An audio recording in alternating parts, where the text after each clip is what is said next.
2018 ശബരിമല യുവതീ പ്രവേശന വിധിക്കെതിരായ പുനഃപരിശോധനാ ഹർജികൾ 9-അംഗ ഭരണഘടനാ ബെഞ്ച് പരിഗണിക്കും. ബെഞ്ച് രൂപീകരണം നേരത്തെ തന്നെ നിശ്ചയിച്ചതാണെന്ന് ചീഫ് ജസ്റ്റിസ് നിരീക്ഷിച്ചു. വിവിധ മതങ്ങളുടെ വിഷയം ഒന്നിച്ചു പരിഗണിക്കണമെന്ന ആവശ്യവുമായി അഭിഭാഷകർ രംഗത്തെത്തി. വിവരങ്ങളുമായി ശ്രീകാന്ത് ഒപ്പം ചേരുന്നു. ശ്രീകാന്ത്, എന്താണ് ഇന്ന് സുപ്രീം കോടതിയിൽ ശബരിമല യുവതീ പ്രവേശന കേസുമായി ബന്ധപ്പെട്ട് സംഭവിച്ചത്?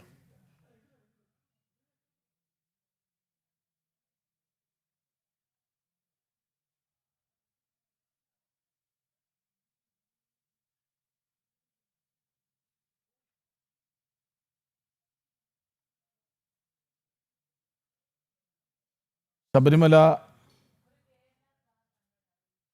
യുവതീ പ്രവേശന വിധിക്കെതിരായ പുനഃപരിശോധനാ ഹർജികൾ 9-അംഗ ഭരണഘടനാ ബെഞ്ച് പരിഗണിക്കും.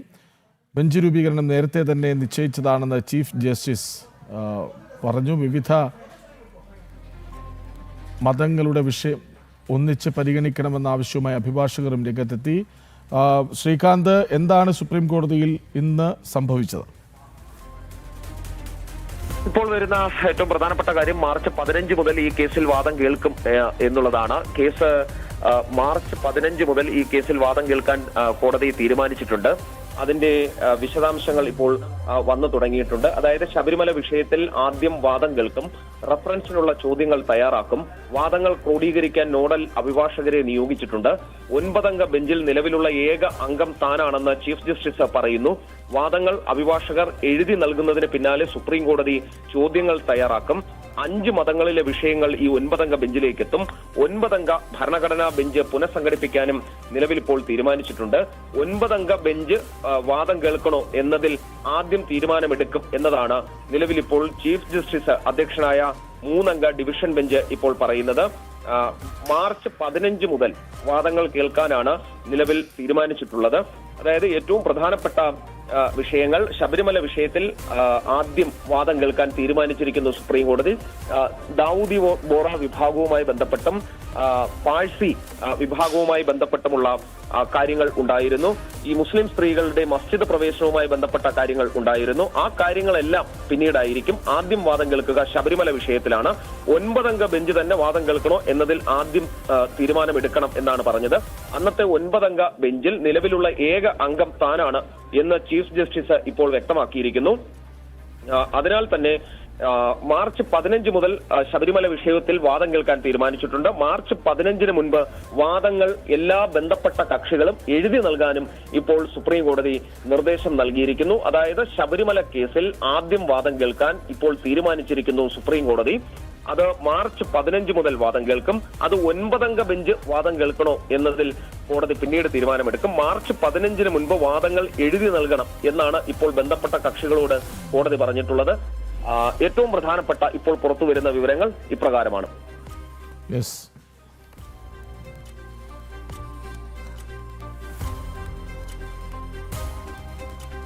ശബരിമല യുവതീ പ്രവേശന വിധിക്കെതിരായ പുനഃപരിശോധനാ ഹർജികൾ 9-അംഗ ഭരണഘടനാ ബെഞ്ച് പരിഗണിക്കും എന്നതാണ്.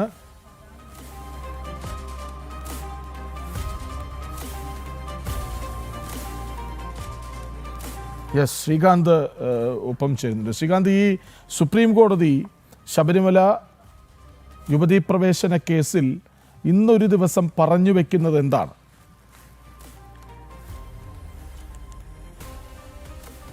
കേസ് വീണ്ടും കേൾക്കാൻ, ശബരിമല യുവതീ പ്രവേശന കേസ് വീണ്ടും കേൾക്കാൻ ഇപ്പോൾ സുപ്രീം കോടതി തീരുമാനിച്ചിരിക്കുന്നു. അത് ഒന്നാമത്തെ കാര്യം. 2, 9-അംഗ ബെഞ്ച് വാദം കേൾക്കണോ എന്ന കാര്യം പിന്നീട് തീരുമാനിക്കും എന്നാണ് കോടതി പറയുന്നത്. മാർച്ച് 15 മുതൽ ഈ ശബരിമല യുവതീ പ്രവേശന വിഷയത്തിൽ വാദം കേൾക്കാൻ കോടതി തീരുമാനിച്ചിരിക്കുന്നു.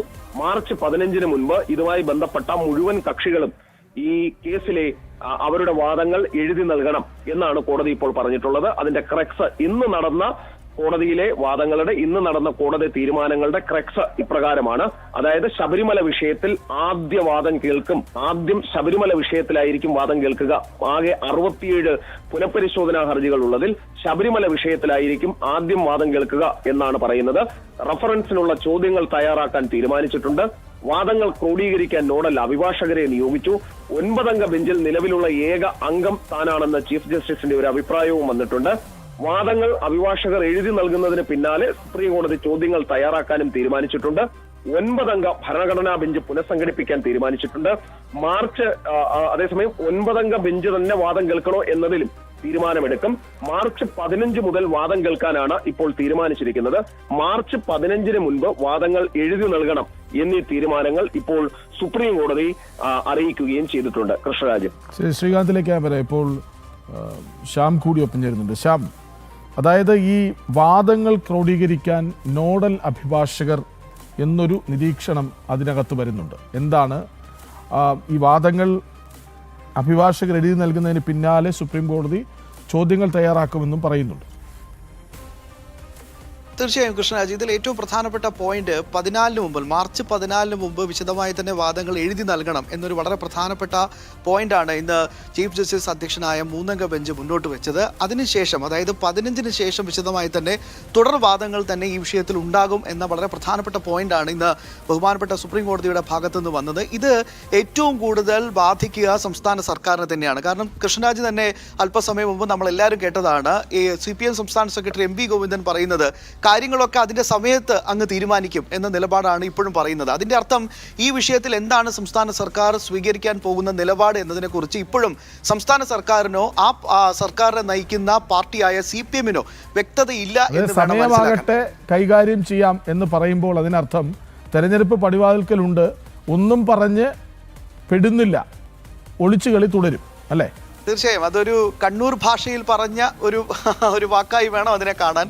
കൈകാര്യം ചെയ്യാം എന്ന് പറഞ്ഞാൽ, കാരണം അത്ര അങ്ങ് ലാഘവത്തോടു കൂടി നോക്കിക്കാണേണ്ട ഒരു വിഷയമാണോ ഇത് എന്നതാണ് ഏറ്റവും പ്രധാനപ്പെട്ട ചോദ്യം. കാരണം എന്താണ് സംസ്ഥാന സർക്കാരിന്റെ നിലപാട്? അയ്യപ്പ സംഘമൊക്കെ നടത്തി, കോടികൾ വെട്ടിപ്പൊക്കെ നടത്തി വലിയ രീതിയിൽ പ്രതിരോധത്തിൽ നിൽക്കുന്ന ഈ ഒരു പശ്ചാത്തലത്തിൽ ശബരിമല യുവതീ പ്രവേശനവുമായി ബന്ധപ്പെട്ട് ഒരു സ്ഥിരതയുള്ള നിലപാടിലേക്ക് എന്തുകൊണ്ട് സംസ്ഥാന സർക്കാർ പോകുന്നില്ല എന്നതാണ് ഏറ്റവും പ്രധാനപ്പെട്ട കാര്യം. ഇന്ന് ഞാൻ മനസ്സിലാക്കുന്നത്, നമുക്കൊക്കെ കൃത്യമായി തന്നെ പറയാൻ സാധിക്കുന്നത്, മാർച്ച് 14-ന് മുമ്പ് ഇന്ന് സംസ്ഥാന സർക്കാരിന്റെ പ്രതിനിധീകരിച്ചുകൊണ്ട് മുതിർന്ന അഭിഭാഷകൻ ജയ്ദീപ് ഗുപ്ത ഇന്ന് സുപ്രീം കോടതിയിൽ ഹാജരായിരുന്നു. അപ്പോൾ സ്വാഭാവികമായിട്ട് നമ്മളൊക്കെ പ്രതീക്ഷിച്ചതാണ് ഈ വിഷയത്തിൽ സംസ്ഥാന സർക്കാരിന്റെ നിലപാട് എന്തായിരിക്കുമെന്ന്. അതിൽ തന്നെയാണ് ഒരു ക്ലിയർ ഒരു ഡെഡ് ലൈൻ ഇന്ന് സുപ്രീം കോടതി സംസ്ഥാന സർക്കാരിന് നൽകിയിരിക്കുന്നത്. മാർച്ച് 14-ന് മുമ്പ് തന്നെ ഈ വിഷയത്തിൽ വാദങ്ങൾ എഴുതി നൽകണം. അതിന്റെ അർത്ഥം മാർച്ച് 15-ന് മുമ്പ് തന്നെ ഈ വിഷയത്തിൽ കൃത്യമായൊരു നിലപാട് സംസ്ഥാന സർക്കാർ എടുത്തേ മതിയാകും.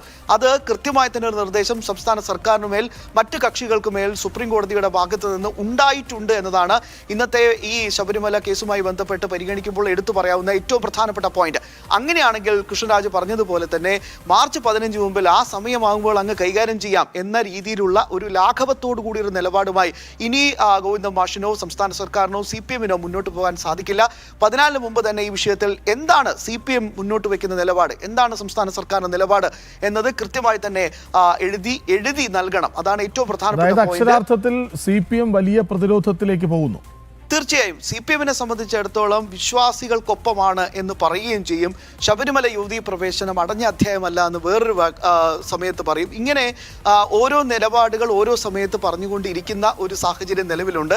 നേരത്തെ നിയമസഭയിൽ ദേവസ്വം മന്ത്രിയോട് ഈ വിഷയത്തിൽ പ്രതിപക്ഷ അംഗങ്ങൾ ചോദ്യങ്ങളുമായി ഉന്നയിച്ച സമയത്ത് അതിന് വ്യക്തമായൊരു മറുപടി നൽകാൻ ദേവസ്വം മന്ത്രി VN വാസവനും അന്ന് തയ്യാറായിരുന്നില്ല. അതിനുശേഷം പലകുറി CPM-ന്റെ നേതാക്കളും സംസ്ഥാന സർക്കാരിന്റെ ഭാഗമായിട്ടുള്ള മന്ത്രിമാരോടൊക്കെ മാധ്യമങ്ങൾ ഈ വിഷയം കൃത്യമായി തന്നെ ചൂണ്ടിക്കാണിക്കുമ്പോൾ അതിനൊന്നും തന്നെ വ്യക്തമായ ഒരു ഉത്തരം നൽകാൻ CPM-നോ ബന്ധപ്പെട്ട സർക്കാർ വൃത്തങ്ങൾക്കോ മന്ത്രിമാർക്കോ നൽകാൻ സാധിച്ചില്ല. അവരൊരു ഉരുണ്ട് കളിക്കുന്ന നിലപാടാണ് സ്വീകരിച്ചത്. ഏറ്റവും ഒടുവിൽ ഈ കേസ് വളരെ പ്രധാനപ്പെട്ട വിശ്വാസ സമൂഹത്തെ സംബന്ധിച്ച്, കോടിക്കണക്കിന് വരുന്ന അയ്യപ്പ ഭക്തരെ സംബന്ധിച്ചിടത്തോളം വളരെയധികം പ്രധാനപ്പെട്ട ഒരു വിഷയം കൂടിയാണ്. ശബരിമലയെ സംബന്ധിച്ചിടത്തോളം അതിൻ്റെ ആചാരങ്ങളും അനുഷ്ഠാനങ്ങളും അനുവർത്തിച്ച് മുന്നോട്ട് കൊണ്ടുപോകണമെന്ന് ആഗ്രഹിക്കുന്ന, പ്രാർത്ഥിക്കുന്ന, വ്രതമെടുക്കുന്ന ഒരു വലിയ സമൂഹമുണ്ട്. അവരെ സംബന്ധിച്ചിടത്തോളം ഇങ്ങനെ ലാഘവത്തോടു കൂടി ഈ വിഷയത്തെ നോക്കിക്കാണുന്ന ഒരു മറുപടി അല്ല അവർക്ക് വേണ്ടത്.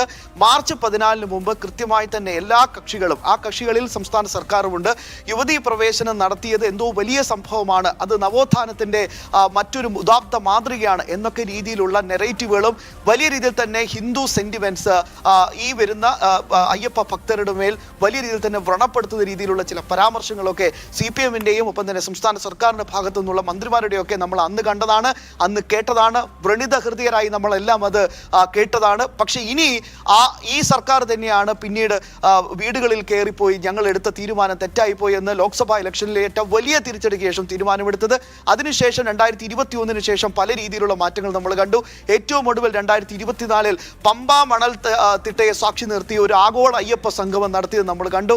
ഞങ്ങൾ വിശ്വാസികൾക്കൊപ്പമാണ് എന്ന് പലകുറി പറയുന്നത് കണ്ടു. എന്നാൽ അതൊക്കെ തീവെട്ടിക്കൊള്ളയിലേക്ക് കാര്യങ്ങൾ കൊണ്ടുപോകുന്ന കാര്യങ്ങൾ ഇപ്പോൾ കേരളം ഇങ്ങനെ അറിഞ്ഞുകൊണ്ടിരിക്കുകയാണ്. എന്തായാലും ഈ വിഷയത്തിൽ ശക്തമായി തന്നെ ഇപ്പോൾ പ്രതിരോധത്തിലായിരിക്കുന്നത് സംസ്ഥാന സർക്കാരും CPM തന്നെയാണ്.